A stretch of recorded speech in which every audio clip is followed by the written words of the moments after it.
conectándonos a internet. Shabbat Shalom, bienvenidos a todos los que nos siguen a través de el internet. Aquí desde Miami, Ministerio Familiar Beyat Biat, con la parashá de la semana, la parashat Pinhas. Se encuentra en el libro de Bemidbar, capítulos 25, 10 al 31. Y antes de comenzar esta parashá, vamos a hacer una introducción leyendo los primeros 9 versículos del capítulo 25 para que nos pongamos en contexto. Los versículos 1 y 3 del capítulo 25 dicen: mientras Israel habitaba en Sitín, el pueblo comenzó a prostituirse con las hijas de Moab. El pueblo de Israel estaba a punto de entrar a la tierra prometida y llegaron a Sitín y ahí se establecieron por un periodo de tiempo. Tenían comida, tenían acceso a ciertas comodidades de las cuales no habían gozado durante todo su caminar, su transitar por el desierto.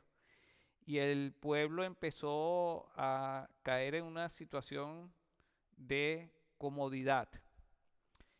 Y eso lo aprovechó el profeta Bilán, como vimos en la parashá Balac. El profeta Bilán fue contratado por Balac, el rey de Moab, para maldecir al pueblo de Israel y de esta manera debilitarlo y que cuando se enfrentaran los dos pueblos poder derrotarlo. Esta maldición se convirtió en bendición porque el Eterno no permitió que maldijeran al pueblo de Israel. Sin embargo, los planes conspirativos continuaron y Bilán ideó una estrategia no para maldecir directamente al pueblo de Israel, sino para que el pueblo de Israel cayera en idolatría y de esa manera Dios mismo los castigara. Y efectivamente así fue. Cuando el pueblo estaba en Sitín, habían unas tiendas y cuando venían el pueblo, los hombres caminando, habían unas mujeres de cierta edad que invitaban al pueblo a entrar a la tienda, a comer, a tomarse un refrigerio. Luego que comían, venía una muchacha más joven y mucho más bonita y les ofrecía vino, y después que tomaban vino, cierta cantidad de vino, más allá de lo que el Señor nos da para que alegremos nuestro corazón, estas mujeres invitaban a los hombres de Israel a tener relaciones con ellos, pero con la condición de que adoraran a el dios Baal. Y los hombres pues cayeron en esa estrategia. Y dice así: y estas invitaron al pueblo a los sacrificios que hacían a sus dioses, y el pueblo comió y se postró entre sus dioses. Y lo grave de esto es que y se apegó Israel a Baal de Peor, y se encendió la ira de Hashem contra Israel. No es lo mismo que alguien en medio de una borrachera cometa un error y que al día siguiente pues se arrepienta de eso, a que una persona después que cometa ese error pues, le agarre gusto y, como dice aquí, se apegaron a Baal, al falso Dios. Y eso ya es un nivel más elevado de pecado, de iniquidad. Y esto fue suficiente para que se encendiera la ira de Hashem contra Israel. Sigamos la historia. Y Hashem dijo a Moshe: toma a todos los jefes del pueblo y ejecútalos delante de Hashem a plena luz del día. Es decir, a los responsables, pues que son los líderes, para que se aparte de Israel la ardiente ira de Hashem, es decir, para no destruir a Israel. Entonces Moshe dijo a los jueces de Israel: cada uno de vosotros mate a aquellos de los suyos que se han unido a Baal de Peor. Imagínense los líderes de cada tribu o los jueces, pues, matando a todas las principales responsables, empezando por los líderes de esa idolatría. La orden, desde el punto de vista médico, era extirpar el tumor, porque el cáncer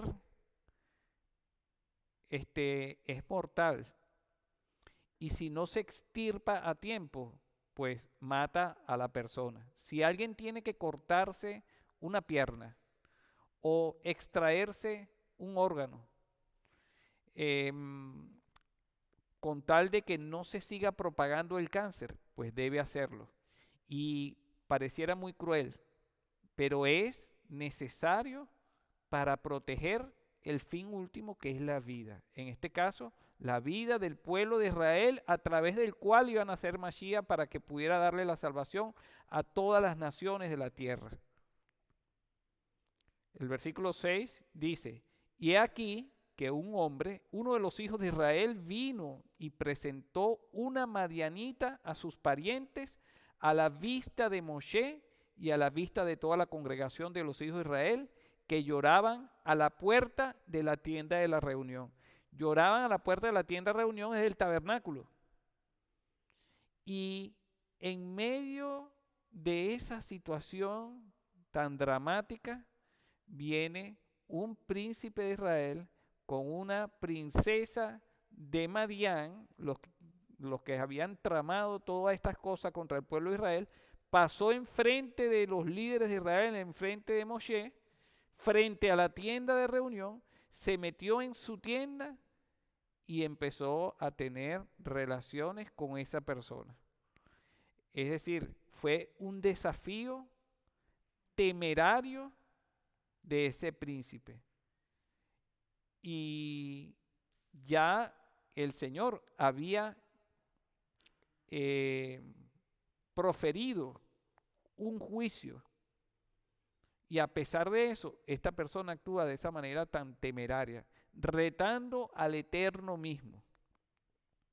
O sea que el pecado se fue incrementando primero del pueblo a los líderes, y después este desafío último al más alto nivel frente a la tienda de reunión, es decir, el tabernáculo.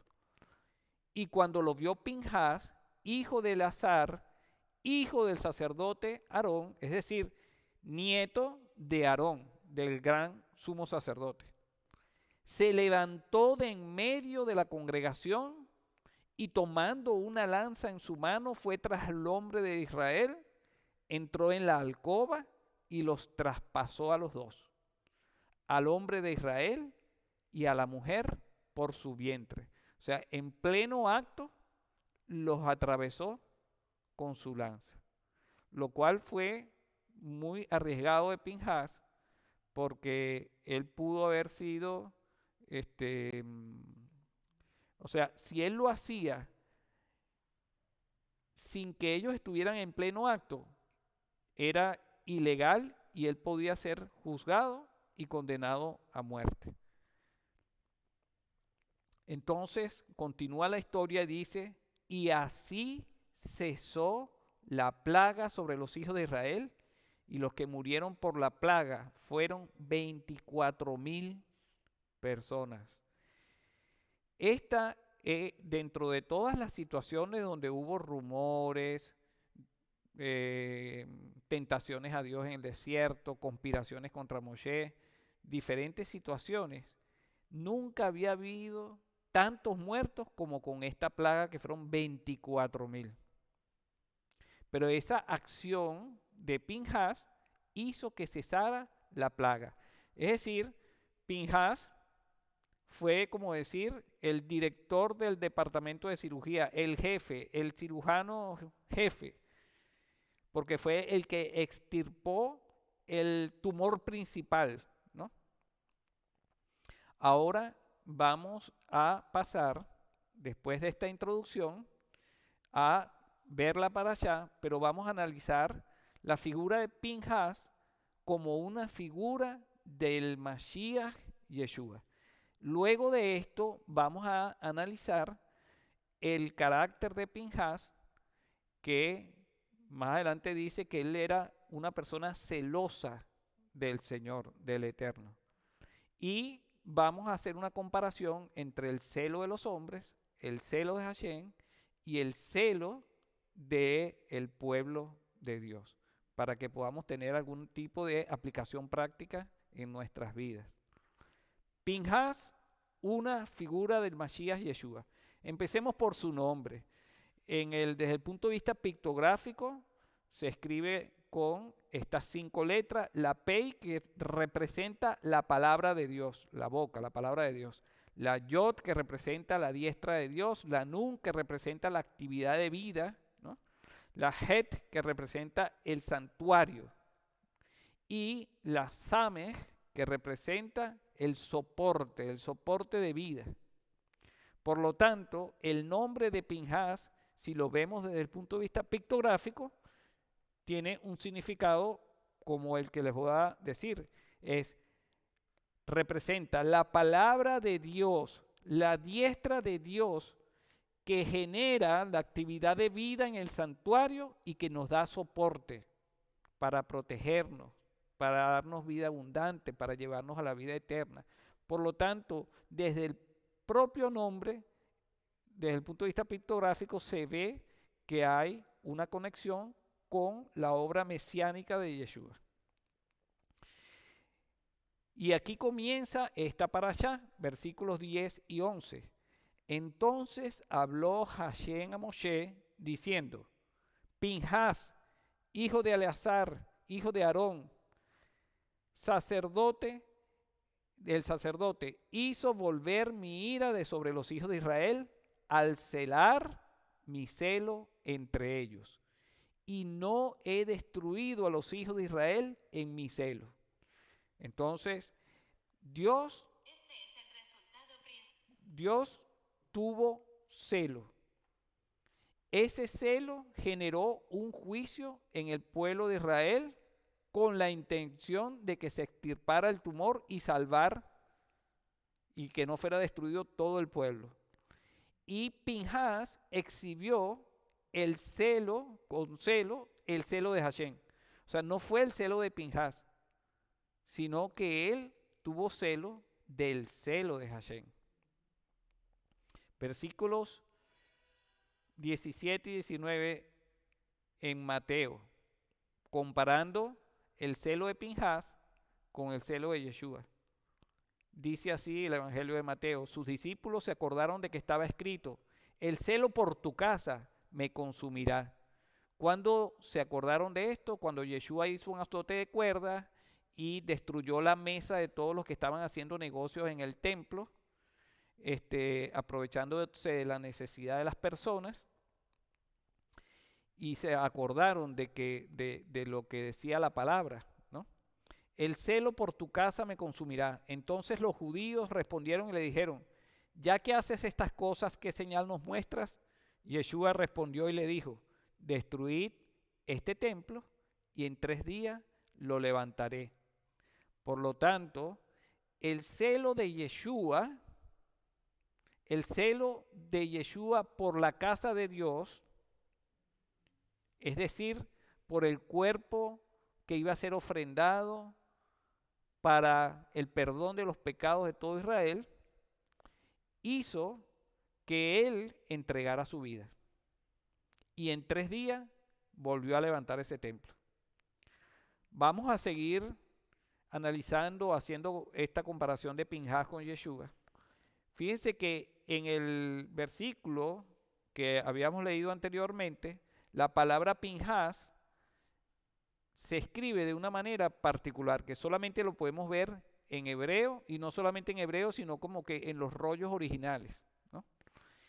La segunda letra que está ahí, que es la Yod, en ese versículo está escrita más pequeño de lo normal. Y se ve ahí un asterisco arriba. Y en todos los rollos de la Torá está escrito el nombre de Pinhas en ese versículo con una Yod más chiquita. La Yod es la primera letra del nombre del Eterno. Yod, Hei, Vat, Hei. La Yod es la primera letra de Yeshua. Y la Yod representa la diestra de Dios, la que ejecuta su obra de salvación, es decir, la que representa la misericordia de Dios. En el Salmo 98 del 1 al 3 dice: Cantad a Hashem un cántico nuevo, porque ha hecho maravillas. Su diestra, que representa a Sayot, que representa a Yeshua, y su santo brazo le han dado la victoria.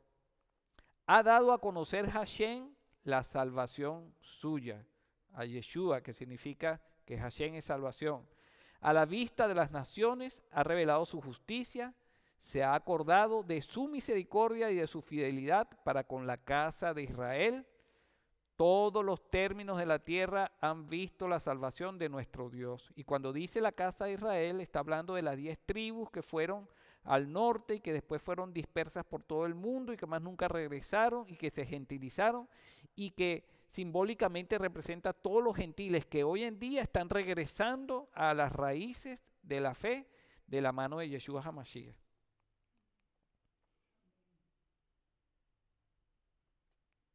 Pinhas trajo la paz a Israel y recibió la paz de Dios, porque en el versículo 12 de Números 25 dice: por tanto di, he aquí yo le doy mi pacto de paz. Su acción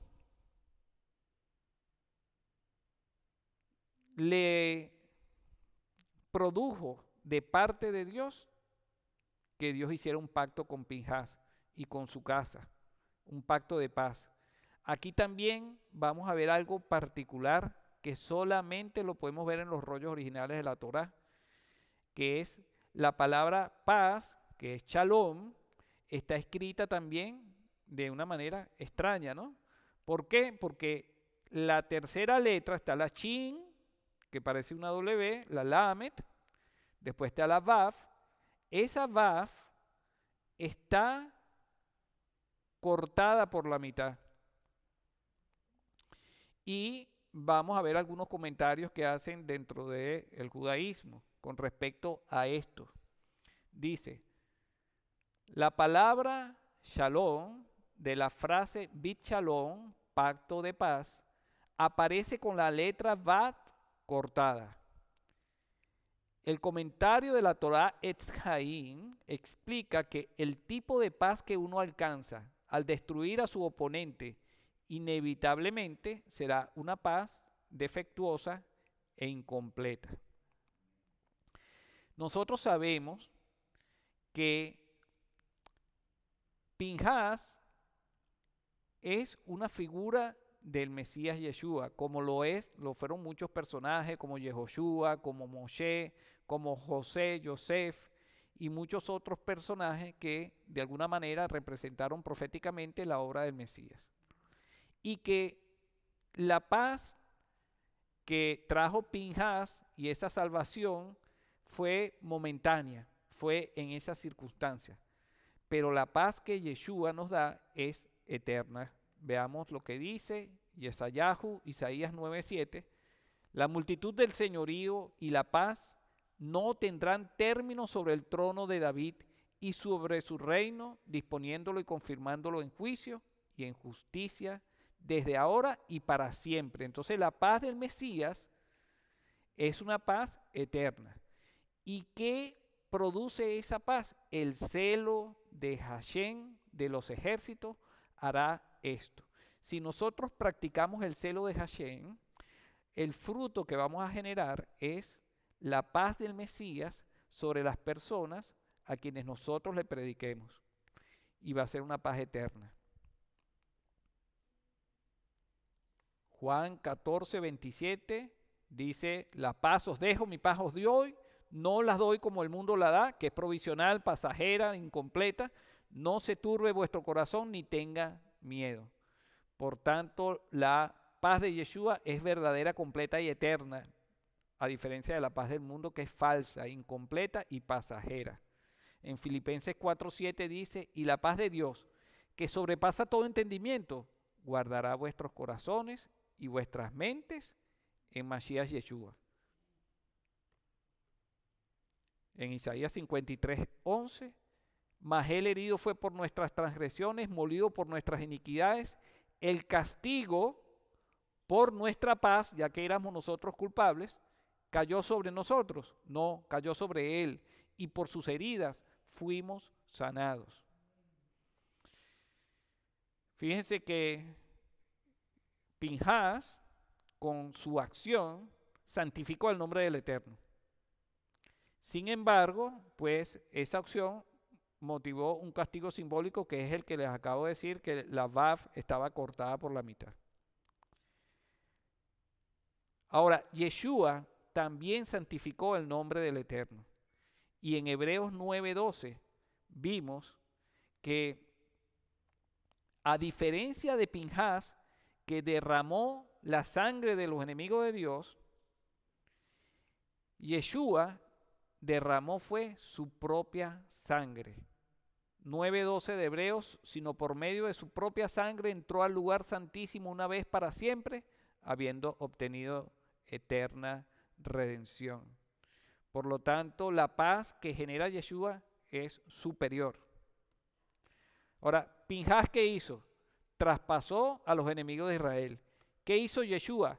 Fue traspasado para que dejáramos nosotros de ser enemigos de Hashem. La acción de Pinhas hizo cesar la plaga sobre Israel. La acción de Yeshua, que fue su sacrificio, nos salvó de la muerte eterna. Hashem le dio un pacto de paz a Pinhas. Y el castigo por nuestra paz fue sobre Yeshua. Hashem hizo un pacto de sacerdocio con Pinhas, pero eso es un sacerdocio provisional, pasajero. De hecho, que ahorita está inhabilitado porque no hay templo, que es el sacerdocio levítico. Pero el sacerdocio de Yeshua es un sacerdocio eterno según el orden de Melquisedec. Pinhas exhibió el celo de Hashem. Y el celo de Yeshua lo consumió. El celo por su casa lo consumió al punto de la muerte.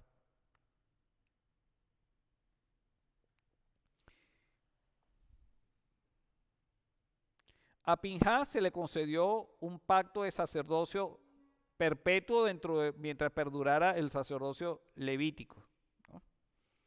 El versículo 13 dice, y será para él y para su descendencia después de él un pacto de sacerdocio perpetuo, porque tuvo celo por su Dios e hizo expiación por los hijos de Israel. Y efectivamente, y estamos hablando del sumo sacerdote, ¿no? En la era del primer templo, los descendientes de Pinhas, hubo 18 sumos sacerdotes, y en la era del segundo templo hubo 80 sumos sacerdotes, dándose cumplimiento a la promesa que el Señor le hizo a Pinhas. Pero el sacerdote de Yeshua, como les había dicho, es un sacerdote para siempre según el orden de Melquisedec. Fíjense que Yeshua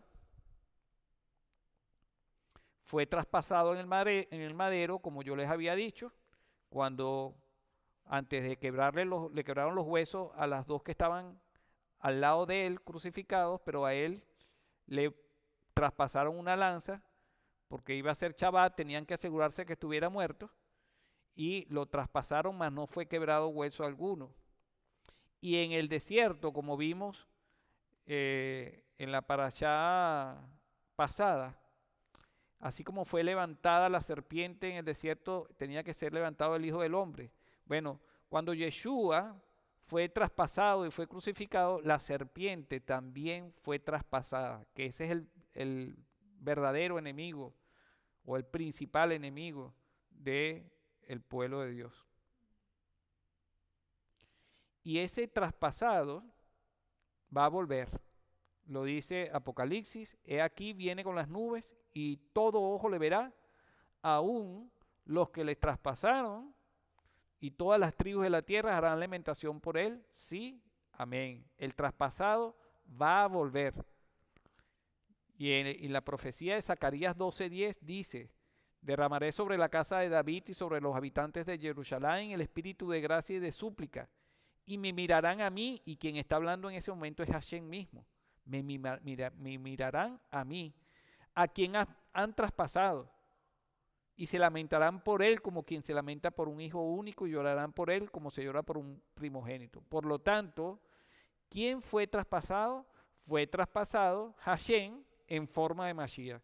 Es decir, Yeshua es Dios mismo.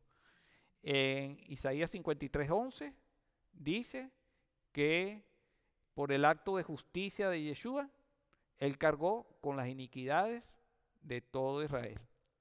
Ahora después que hemos visto lo que es la figura mesiánica de Pinhas, vamos a analizar el principal rasgo de carácter resaltado en Pinhas, que es el celo, y vamos a ver el celo de parte de los hombres y el celo de parte de Hashem. Podríamos decirlo también como el celo de los hombres es un celo carnal, es andar en la carne. El celo de Hashem es andar en el espíritu. En hebreo, la misma palabra tiene dos connotaciones. Una que podríamos verlo como algo negativo, que viene del hebreo caná, que significa envidia, celo, ser celoso, celoso, envidioso. Y la misma palabra, con diferentes vocales, significa comprarás, para adquirir y para comprar. Tenemos que entender que de parte de Dios, Él nos compró con su propia sangre. Nosotros somos propiedad de Él. Y Él, por lo tanto, tiene un celo santo por su pueblo, por su novia, por su esposa, por sus hijos, por su familia. Pero el celo de los hombres verdaderamente genera ira, y esa ira es destructiva. En el griego, la palabra celo se dice celos y celo, significa celo, envidia, celo, tener el calor de los sentimientos a favor o en contra, ser celoso. Envidia, procurad celos para estar celoso.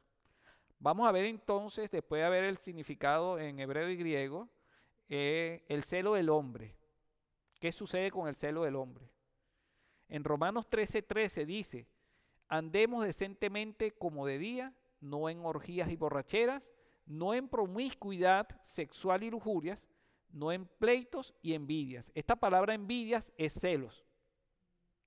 Entonces el celo del hombre genera pleito, genera división, genera esas borracheras que nos diluyen el alma, ¿no?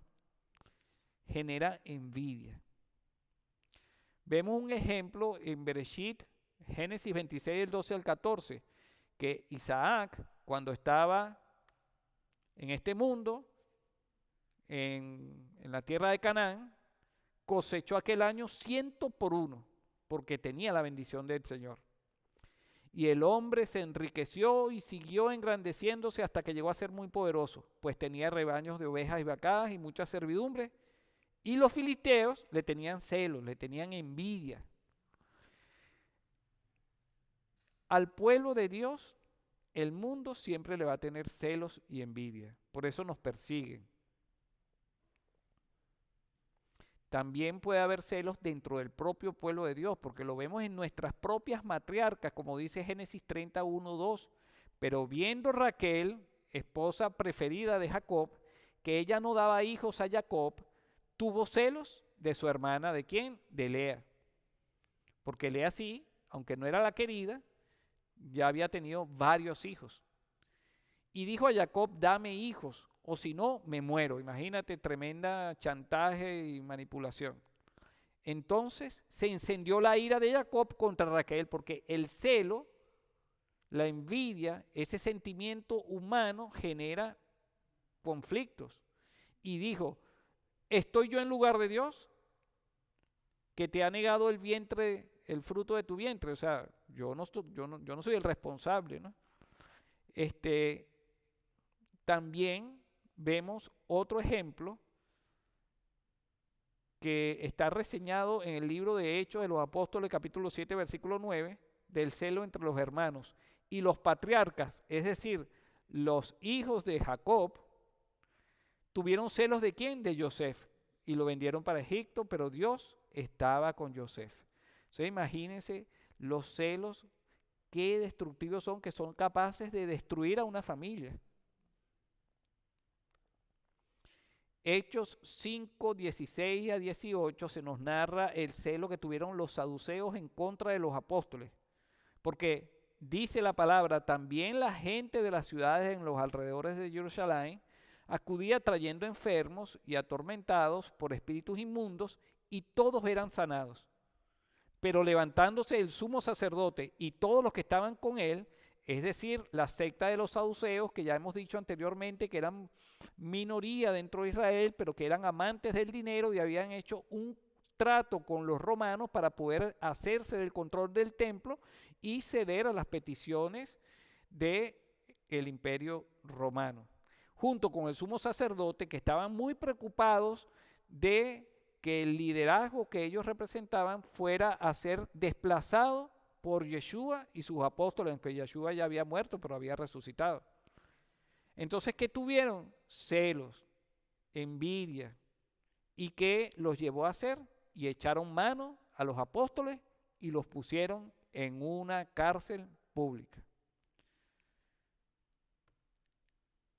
También vemos en Gálatas 1:14, hablando Pablo del viejo Pablo antes de creer en Yeshua HaMashiach, y dice: y como yo aventajaba en el judaísmo a muchos de mis compatriotas contemporáneos, mostrando mucho más celo por las tradiciones de mis antepasados.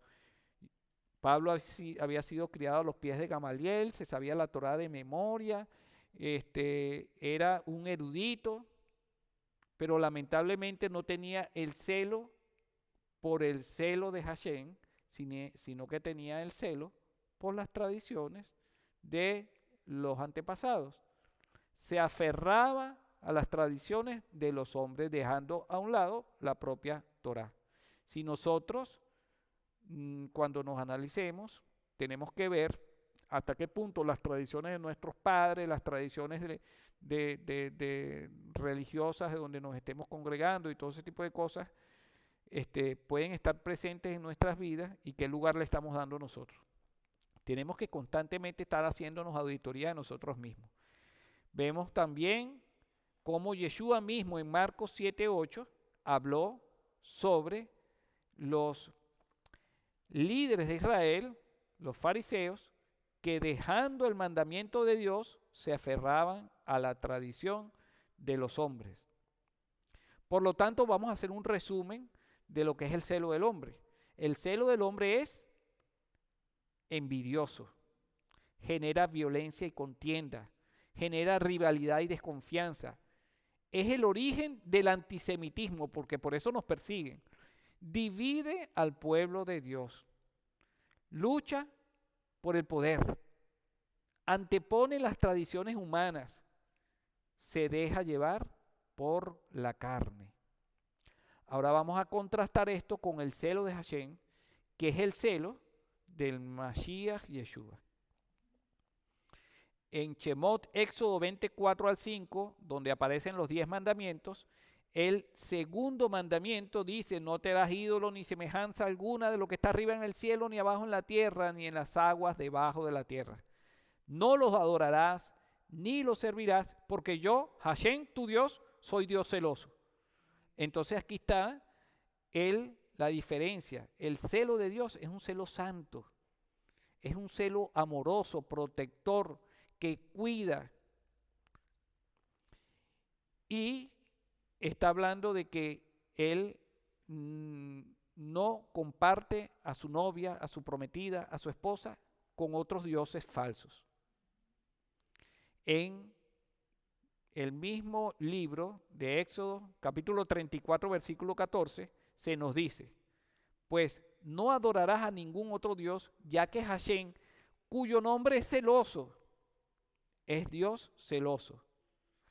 Es decir, Dios, uno de sus nombres es el Caná, el Dios celoso. Ese es su nombre, el Caná. En Devarim, Deuteronomio 4:24, dice, porque Hashem tu Dios es un fuego consumidor, un Dios celoso. Porque cuando se despierta su celo, se produce un fuego consumidor que quema la causa de ese celo, que por lo general es la idolatría. En Devarim 32, 15, 16 dice, pero Yeshurun, que es un nombre tierno, romántico, que Dios le da a su pueblo Israel, dice, pero Yeshurun engordó y dio coces. Has engordado, está cebado y rollizo.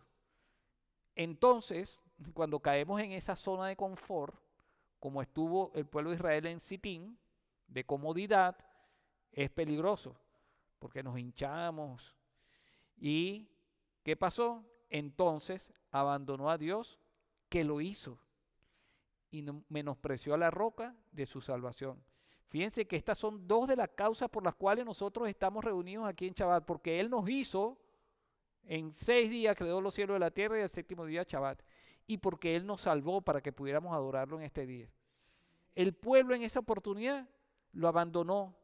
¿A quién? A quien lo hizo, y menospreció a la roca de su salvación. Le provocaron a celos con dioses extraños, y con abominaciones le provocaron a ira. Y el Salmo 69:9 habla del celo de Yeshua por su casa, como lo habíamos leído anteriormente, porque el celo por tu casa me ha consumido, y los vituperios de lo que te injuriaban han caído sobre mí. Hablando de cuando Yeshua hizo el azote de cuerdas y destruyó la mesa de los que hacían negocios en el templo. Y volviendo a esa historia, dice que esa historia sucedió en el contexto de la celebración de Pesaj, ¿no? Cuando Yeshua subió a Jerusalén, ¿no? Destruyó todas las mesas de los cambistas y dijo a los que vendían palomas, quitad esto de aquí, no hagáis de la casa de mi padre una casa de comercio, de negocio.